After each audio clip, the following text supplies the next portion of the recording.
आज के वीडियो में मैं आपको बताऊंगा कि आपको एडसेंस के लिए अप्लाई कैसे करना है, गूगल एडसेंस के लिए आपको अप्लाई कैसे करना है और अप्रूवल कैसे लेना है आपको, और साथ ही साथ अप्रूवल लेने के पहले कौन कौन सी चीजें आपको अपने ब्लॉग में अपडेट करना है, वो सारी चीजें मैं आज आपको इस वीडियो में बताऊंगा। तो जैसे कि आपको मैं अपनी थोड़ी सी अर्निंग यहाँ पे शो कर दिया करता हूँ। आप यहाँ पे एक अर्निंग आप देख सकते हैं। यहाँ पे जो लास्ट मंथ में मैंने अर्निंग की थी वो की थी मैंने $745 करीब मैंने यहाँ पे लास्ट मंथ अर्निंग की थी। और यहाँ पे अगर इस महीने की अभी तक की जो अर्निंग हुई है वो इतनी हुई है, इस वीक की इतनी हुई है, और यस्टरडे मेरी इतनी हुई, टुडे इतनी हुई। तो जो भी अर्निंग यहाँ पे होती जाती है वो आप यहाँ पे देख सकते हैं। आप ये समझ के रखिए, यहाँ पे आप एक महीने में 1000, 2000, 3000 बहुत अच्छी अर्निंग जनरेट कर सकते हैं। तो अगर आप भी अपने ब्लॉग से, जो भी आप अपना नया ब्लॉग बना रहे हैं, आप किसी भी चीज का ब्लॉग बना रहे हैं, उसमें आप चाहते हैं कि आप भी ऐसी ही अर्निंग करो, तो उसके लिए आपको क्या करना पड़ेगा, कैसे आपको अकाउंट बनाना पड़ेगा, वो सारी चीजें मैं बताऊंगा। तो यहाँ पे ये ब्लॉग की लिंक भी मैं आपको चाहिए होगी तो मैं डिस्क्रिप्शन में प्रोवाइड कर दूंगा। और यहाँ पे आप देख सकते हैं सबसे पहले लिखा है व्हाट इज एडसेंस। तो एडसेंस आपको पता होगा कि गूगल एडसेंस एक ऐसा एडवर्टाइजिंग प्लेटफॉर्म है जो कि आपके ब्लॉग के अंदर एड शो करता है। जैसे कि आप यहाँ पे देख रहे हैं, ये जो एड आपको दिखाई दे रहा है ये गूगल का एड है। आप यहाँ पे आई बटन पे लेके जाएंगे तो आपको यहाँ पे दिखाई देगा एड्स बाय गूगल। तो ये जो एड है ये गूगल के थ्रू आ रहा है। ये भी आप एड देख रहे हैं, ये भी गूगल के थ्रू आ रहा है। इसी टाइप से और भी शायद इसके अंदर कोई एड अगर लगा होगा तो वो सारे जो भी एड्स हैं वो सारे गूगल के एड्स मेरे में शो हो रहे हैं। और उससे जो अर्निंग हो रही है वो अर्निंग मैंने आपको यहाँ पे दिखाई है कि एक महीने में आप तकरीबन इतनी अर्निंग कर सकते हैं। ये आज की अर्निंग है कि आप एक महीने में शायद $15 कमाए, फिर $20, फिर $50, फिर $100, फिर आपकी $500, $1000। तो यहाँ पे जैसे जैसे आपके में ट्रैफिक बढ़ता जाएगा वैसे वैसे आपकी अर्निंग भी बढ़ती जाएगी। तो अब बात यहाँ पे आती है कि आपका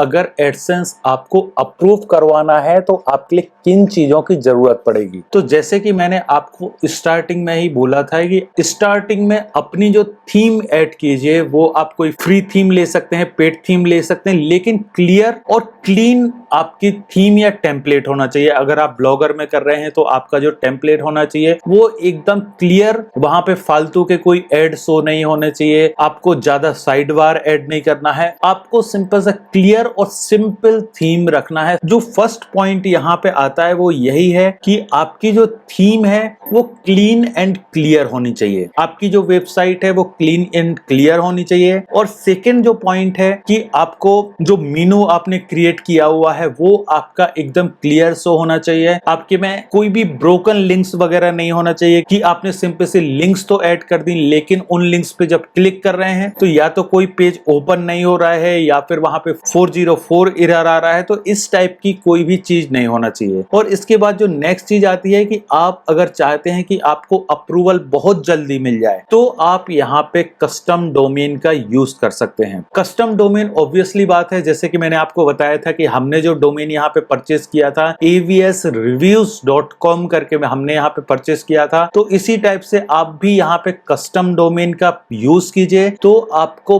बहुत जल्दी अप्रूवल मिल जाता है। कस्टम डोमेन अगर आप परचेस करते हैं तो जो गूगल है या एडसेंस टीम है उनको ये चीज समझ में आती है कि आपकी लॉन्ग टर्म प्लानिंग है। अगर आप सिंपल सा जो भी आपको avsreviews.blogspot.com अगर आप इस टाइप का सब डोमेन यूज करते हैं तो उनको ये समझ में आता है कि सिर्फ और सिर्फ अर्निंग में इंटरेस्ट है, आप यहाँ पे लॉन्ग टर्म प्लानिंग नहीं क्रिएट कर रहे हो। थर्ड जो चीज है कि आपको यहाँ पे कुछ रिक्वायर्ड पेजेस की जरूरत होती है, जैसा कि मैंने आपको स्टार्टिंग में ही बताया था। और ये जब वाला पोर्शन हम ऑलरेडी कवर कर चुके हैं। मैंने आपको बताया था कि आपको अबाउट अस पेज कैसे बनाना है, कॉन्टेक्ट अस पेज कैसे बनाना है, privacy policy, terms and services और डिस्क्लेमर पेज। ये जो पेजेस हैं ये आपके में जरूर होने चाहिए। अगर ये पेजेस आपने नहीं बनाए हैं तो वीडियो देखिए, वो वाला पुराना वाला वीडियो देखिए और इन पेजेस को जरूर बनाइए, क्योंकि अगर आपके में ये वाले पेज नहीं हुए, जो भी रिक्वायर्ड पेजेस होते हैं ये अगर आपके में नहीं है तो आपको अप्रूवल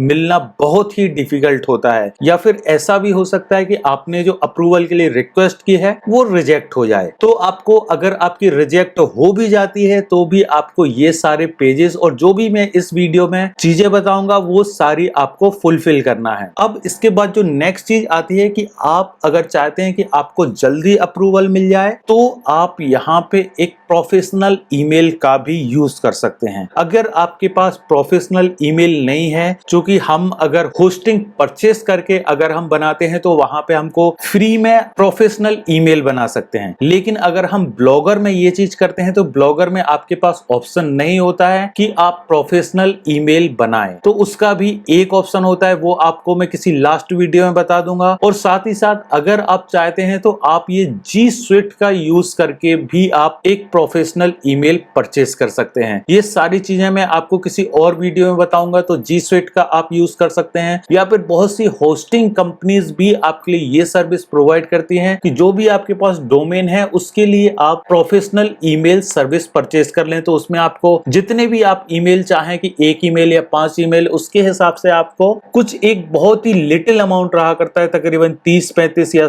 50 रुपया महीने का आपको खर्चा रहेगा और आप एक प्रोफेशनल ईमेल परचेस करके एंड देन अप्लाई कर सकते हैं। लेकिन ये चीज कंपलसरी नहीं है कि आपको प्रोफेशनल ईमेल ही जरूरत है। जैसे कि आप यहाँ पे देख सकते हैं मेरा जो बना हुआ है, मेरा वो anantvijaysoni@gmail.com में ही बना हुआ है। तो यहाँ पे इस चीज की इतनी जरूरत नहीं है, ये मतलब मैंडेटरी नहीं है, लेकिन अगर आप ये करते हो तो आपको जल्दी मिलने के चांसेस है। इसके बाद जो नेक्स्ट चीज आती है कि आपकी जो वेबसाइट है वो यूजर एक्सपीरियंस और यूजर फ्रेंडली होना चाहिए। आपका जो नेविगेशन है वो हर चीज बिल्कुल प्रॉपर वे में दिखाई देना चाहिए। जैसे कि आप मेरी साइट अगर आपने देखी होगी तो यहाँ पे आप देखेंगे कि हर चीज एकदम प्रॉपर वे में मैंने शो की है। जो भी मेनूज वगैरह हैं वो सारे एकदम प्रॉपर तरीके से दिखाई दे रहे हैं, और जो हमने अभी जो साइट बनाई थी वहां पे भी चीजें प्रॉपर तरीके से शो हो रही थी, और जो भी रिक्वायर्ड पेजेस थे वो सारे रिक्वायर्ड पेजेस यहाँ पे दिखाई दे रहे हैं। तो ये सारी चीजें आपको करके रखना है। आपको अबाउट अस पे जो भी रिक्वायर्ड पेजेस हैं वो सारे बना के रखने हैं। तो आपको एक ऐसा टेम्पलेट चूज करना है कि आपका क्लियर लुक रहे, नेविगेशन एकदम परफेक्ट रहे। और इसके बाद जो नेक्स्ट चीज आती है गुड ब्लॉग पोस्ट, जो यहाँ पे मैंने लिखा है गुड ब्लॉग पोस्ट। आपकी वेबसाइट या ब्लॉग के अंदर कम से कम 15 से 20 वेल रिटन पोस्ट होने चाहिए विथ यूनिक कंटेंट। आपका जो कंटेंट है वो यूनिक होना चाहिए, और तकरीबन 15 से 20 ऐसे आर्टिकल होने चाहिए जिसमें कम से कम 500 वर्ड का आर्टिकल हो। इसके बाद जो नेक्स्ट चीज है कि आपको कॉपीराइट फ्री इमेजेस का यूज करना है। या तो आप चाहें तो ये कुछ मैंने साइट्स दी हैं पिक्साबे या फिर pexels.com, इनसे आप कुछ इमेजेस निकाल सकते हैं। या फिर जो एक और लास्ट टाइम मैंने एक तरीका बताया था आपको कैनवा का, कि कैनवा में आप खुद की इमेजेस बना सकते हैं, तो आप इसका भी यूज कर सकते हैं। जैसे कि लास्ट टाइम मैंने आपको बताया था कि ब्लॉग पोस्ट के लिए जो भी मैं इमेजेस बनाता हूं वो सारी मैं कैनवा में बनाता हूं। तो आप भी सेम चीज कर सकते हैं कि अगर आप कॉपीराइट फ्री इमेजेस आपको नहीं मिल रही हैं, यहाँ पे अगर आप इन साइट्स पे जाएंगे तो आपको ऑब्वियसली बात है अच्छे इमेजेस मिल जाएंगी। लेकिन अगर आप खुद की थीम या खुद की इमेजेस बनाना चाहते हैं तो आप कैनवा का यूज कर सकते हैं, क्योंकि यहाँ पे आप कस्टम इमेज बनाते हैं अपने ब्लॉग के लिए और वो आपकी एक अलग पहचान बन जाती है, एक अलग आपकी ब्रांडिंग दिखाई देती है। तो आपकी जो भी इमेजेस रहा करती हैं वहां पे कभी भी आपको कॉपीराइट इशू नहीं आता है। और ये जो चीज है ये अगर आपकी गूगल देखता है तो वो आपके ब्लॉग को 100% अप्रूव करता है। इसके बाद जो नेक्स्ट चीज आती है रिमूव अदर एड्स, मतलब जब आप अपनी वेबसाइट को अप्रूवल के लिए भेज रहे हैं उस वक्त आपके में एक भी एड नहीं होना चाहिए। ऐसा नहीं होना चाहिए कि आपने कोई भी एडवर्टाइजमेंट लगाया हुआ है, आपका 100% क्लीन और क्लियर साइट दिखना चाहिए। अगर आपने कोई भी अदर नेटवर्क या एडसेंस अल्टरनेटिव, जैसे मैंने यहाँ पे लिंक दी हुई है कि आप अगर कोई कोई एडसेंस अल्टरनेटिव का यूज कर रहे हैं, मान लीजिए आप एडस्टेरा का यूज कर रहे हैं या किसी और एड नेटवर्क को आपने ज्वाइन किया है, उसकी लिंक्स डाल के रखी हैं, उसके बैनर्स डाल के रखे हैं, तो वो सभी आपको हटा देने हैं। जब तक आपका एडसेंस में अकाउंट अप्रूव नहीं हो जाता है उस टाइम के लिए आप हटा दीजिए। एक चीज मैं आपको यहाँ पे बताना भूल गया कि आपने जो ये 15-20 ब्लॉग लिखे हुए हैं ये चीज आपने लिख दिया, देन आपने सबमिट कर दिया। इसके साथ ही जब तक आपका अप्रूव नहीं होता है आपको पर डे एक पोस्ट करनी है या 2 दिन में आपको एक पोस्ट करनी है। इससे होगा क्या कि गूगल या जो भी उनकी टीम है वो देखेगी कि आप यहाँ पे डेली कंटिन्यूअस पोस्ट कर रहे हैं, आप 2 दिन में एक पोस्ट कर रहे हैं। तो जब तक आपका अकाउंट अप्रूव नहीं होता है, कभी कभी ऐसा होता है कि तकरीबन 2 दिन या 5 दिन या 7 दिन लगते हैं, तो आपको तकरीबन 3-4 पोस्ट बना के रखनी है या ऑन द स्पॉट लिख के और आपको पब्लिश करनी है, और वो कंटेंट भी आपका 100% यूनिक होना चाहिए। तो ये चीज भी आप ध्यान रखिए कि सिर्फ ऐसा नहीं है कि 15-20 आपने पोस्ट लिखी और आपने भेज दिया। ऐसा हो सकता है कि वहां पे भेजने के बाद आपको तकरीबन कुछ दिन टाइम लगे। कभी कभी ऐसा भी होता है कि आपका कंटेंट बहुत अच्छा रहा करता है, आपकी साइट पे थोड़ा बहुत ट्रैफिक रहा करता है, तो आपका ब्लॉग तकरीबन 1 या 2 दिन में ही अप्रूव हो जाता है। तो आपके में अगर टाइम लग रहा है, अगर 2 दिन तक कोई भी रिप्लाई नहीं आता है तो आपको एक और पोस्ट कर देना है। अगर उसके 2 दिन बाद भी कोई रिप्लाई नहीं आता है तो एक और पोस्ट कर देना है। तो इन चीजों का भी आपको याद रखना है कि जब तक आपके में कोई भी अप्रूवल नहीं आ जाता है आपको पर डे कम से कम 1-2 पोस्ट करना है। इसके बाद जो नेक्स्ट चीज है कि साइड बार में भी आपको क्लीन रखना है, कोई भी आपको फालतू के बैनर्स नहीं लगाना है, या फिर जैसे आप मेरी साइट में देखेंगे अभी मैंने यहाँ पे साइड बार में बहुत सारी चीजें ऐड करके रखी हुई हैं। ये मेरा ब्लॉग में दिखा दिया करता हूँ, जैसे आप यहाँ पे देख सकते हैं ये मैंने ये चीज लगा के रखी है, बैनर्स भी मैंने लगा के रखे हुए हैं, साथ में यहाँ पे टॉप पोस्ट भी लगा के रखी। तो ये सारी चीजें आपको हटा देना है जब तक आपका अप्रूवल नहीं आ जाता है। तो इस चीज का भी आपको याद रखना है। फिर आपके में है कि कम से कम आपके में कुछ एक मिनिमम ट्रैफिक होना चाहिए। ऐसा भी नहीं है कि आपकी साइट बिल्कुल 0% रहे। डेली आप सोशल मीडिया पे अपने पोस्ट को शेयर कीजिए, कोयरा पे सिलेक्ट कीजिए, बहुत सारी जगह पे आप अपने कंटेंट को शेयर कीजिए ताकि कुछ ना कुछ ट्रैफिक आपकी वेबसाइट पे आता रहे। तो एक और ये चीज आपको जरूर करना है कि कुछ ना कुछ आपकी साइट पे ट्रैफिक अगर उनकी टीम को शो होगा तो वो आपके अकाउंट को बहुत जल्दी अप्रूव कर देंगे। इसके बाद जो नेक्स्ट चीज है कि आपकी एज कम से कम 18 होना चाहिए अगर आप गूगल एडसेंस के लिए अप्लाई कर रहे हैं, क्योंकि ये जो गूगल एडसेंस की पॉलिसी है उसके हिसाब से आपको 18+ होना जरूरी है। और अगर आप 18+ से नहीं हैं तो आप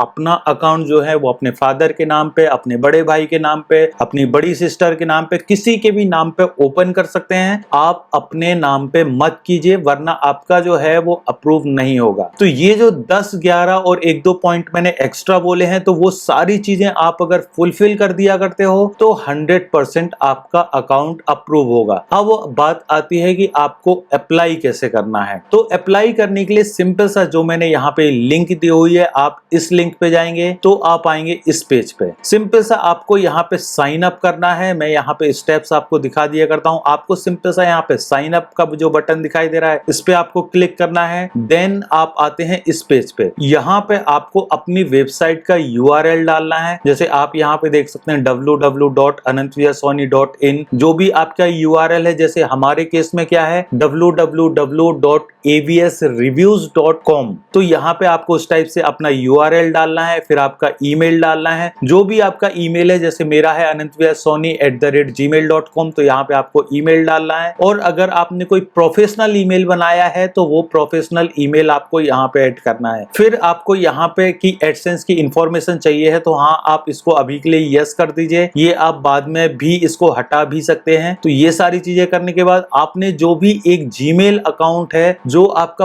परमानेंट जीमेल अकाउंट है उससे आपको लॉग इन कर लेना है। है। अभी तक ऑब्वियसली बात है कि आपने जीमेल अकाउंट ऑलरेडी बना लिया होगा, क्योंकि मैंने आपको फर्स्ट या सेकंड वीडियो में ही बताया था कि आपको जीमेल अकाउंट कैसे बनाना है। जीमेल अकाउंट आपने ऑलरेडी बना लिया होगा, उसी से आपको लॉग इन कर लेना है। देन आपको यहाँ पे कंट्री सिलेक्ट करना है और आपको एक्सेप्ट टर्म्स एंड कंडीशन पे क्लिक करके और आपको क्रिएट अकाउंट कर लेना है। देन आपको यहाँ पे पेमेंट एड्रेस डिटेल सारे सबमिट करने हैं और फिल करना है। अब पेमेंट डिटेल में आपको क्या क्या चीजें ऐड करनी है वो आप यहाँ पे देख सकते हैं कि आपको अकाउंट टाइप, चूंकि हमारा इंडिविजुअल है तो हम इंडिविजुअल लिखेंगे और नेम जो है वो अनंतवीर सोनी रहेगा। एड्रेस जो भी है वो सारा आपको भर देना है, सिटी वगैरह ये पूरा आपको फुल एड्रेस यहाँ पे भर देना है। इसके बाद जो नेक्स्ट स्टेप आता है कि आपको बोला जाएगा अपना फोन नंबर वेरीफाई करने के लिए। तो सिंपल सा आपको अपना फोन नंबर वेरीफाई करना है। आपको अपने फोन पे जो भी मैसेज आएगा उसको आपको डाल के और फोन नंबर वेरीफाई कर देना है। देन आपको कोई भी एक एड यूनिट क्रिएट करना है। यहाँ पे मैं आपको दिखा दिया करता हूं, जैसे आप यहाँ पे देख सकते हैं, आपको यहाँ पे एड्स में जाके और एड यूनिट का एक ऑप्शन मिलता है, वो एड यूनिट आपको क्रिएट करना है। आपको इतने ज्यादा ऑप्शन नहीं दिखाई देंगे, आपको यहाँ पे आके एक नया एड यूनिट क्रिएट करना है और यहाँ पे आपको एक कोड मिल जाता है। वो कोड आपको अपनी वेबसाइट में कहीं भी एक जगह पेस्ट कर देना है। वो सारी चीजें आपको दिखाई देंगे कि आपको कैसे पेस्ट करना है कोड, वो सारी ट्यूटोरियल आपको गूगल में ही शो रहेगी। इसका मैंने एक वीडियो भी क्रिएट किया था, अगर मुझे वो वीडियो मिल जाता है तो वो भी मैं नीचे दे दूंगा, वो भी आप चेक कर लेना। और जैसे ही आपका अकाउंट अप्रूव हो जाता है आपको इस टाइप का एक ईमेल आता है। यहाँ पे आप देख सकते हैं इस टाइप का आपको एक ईमेल आएगा और इस ईमेल में आपको सारी इंफॉर्मेशन होती है। यहाँ पे आपको कांग्रेचुलेशंस का एक मैसेज आता है, your AdSense account is now fully activated. फिर आपको यहाँ पे पेमेंट सेटअप करना पड़ता है और बाकी चीजें आप प्राइवेसी पॉलिसी वगैरह इनकी चेक कर सकते हैं। तो इस टाइप का आपको ईमेल आ सकता है और ईमेल आपको इस टाइप का आएगा, जैसे ये आप देख रहे हैं सब्जेक्ट लाइन जो रहेगी वो आपकी इस टाइप की रहेगी, your Google AdSense account has been fully activated. तो इस टाइप का अगर आपको ईमेल आ जाता है तो आपका अकाउंट जो है वो एक्टिवेट हो जाता है। देन उसके बाद मैंने यहाँ पे कुछ और चीजें बताई हैं कि आपको कैसे कोड्स वगैरह को ऐड करना है, फिर यहाँ पे अपनी अर्निंग को डबल कैसे करना है। जैसे आप यहाँ पे देख सकते हैं, जब ये लास्ट टाइम मैंने वीडियो बनाया होगा उस टाइम मेरी अर्निंग तकरीबन 198 रही होगी और लास्ट पेमेंट भी आप देख सकते हैं यहाँ पे 121.25 यहाँ पे लास्ट पेमेंट मेरा आया होगा। जैसे यहाँ पे आज की डेट में आप देख सकते हैं, यहाँ पे मैं आपको होम पे लेके जाया करता हूँ, तो यहाँ पे आप देख सकते हैं 745.12 मेरा इस महीने का पेमेंट आएगा और जो लास्ट पेमेंट आया था वो 641.51 आया था। तो इसी टाइप से आपको अपनी अर्निंग को डबल कैसे करना है वो सारे टिप्स और ट्रिक्स मैंने इस वीडियो में बताए होंगे। तो इस ब्लॉग की लिंक भी मैं आपको नीचे दे दूंगा, तो ये ब्लॉग आप चेक कर लेना, ताकि अगर आपको कोई भी डिफिकल्टी आती है तो आप इस ब्लॉग को चेक करके और सारी चीजें सॉल्व कर सकते हैं। तो आई होप आपको समझ में आ गया होगा कि आपको कैसे अप्रूवल लेना है, कैसे आपको एडसेंस अकाउंट बनाने के लिए किन किन चीजों का ध्यान देना है। अगर ये सारी टिप्स और ट्रिक्स आप फॉलो करते हैं तो आपको 100% अप्रूवल मिल जाता है। इन केस अगर एक बार आपका अकाउंट अप्रूव नहीं होता है तो तकरीबन 10-15 दिन के बाद आप फिर से अप्लाई कीजिए, देन आपका अकाउंट जो है वो 100% अप्रूव हो जाएगा। बस ध्यान सिर्फ इन चीजों का रखना है कि जो भी यहाँ पे मैंने तकरीबन ये 11 पॉइंट्स के साथ में 1-2 पॉइंट्स और बताए थे वो सारी चीजें आपको फुलफिल करने की जरूरत है।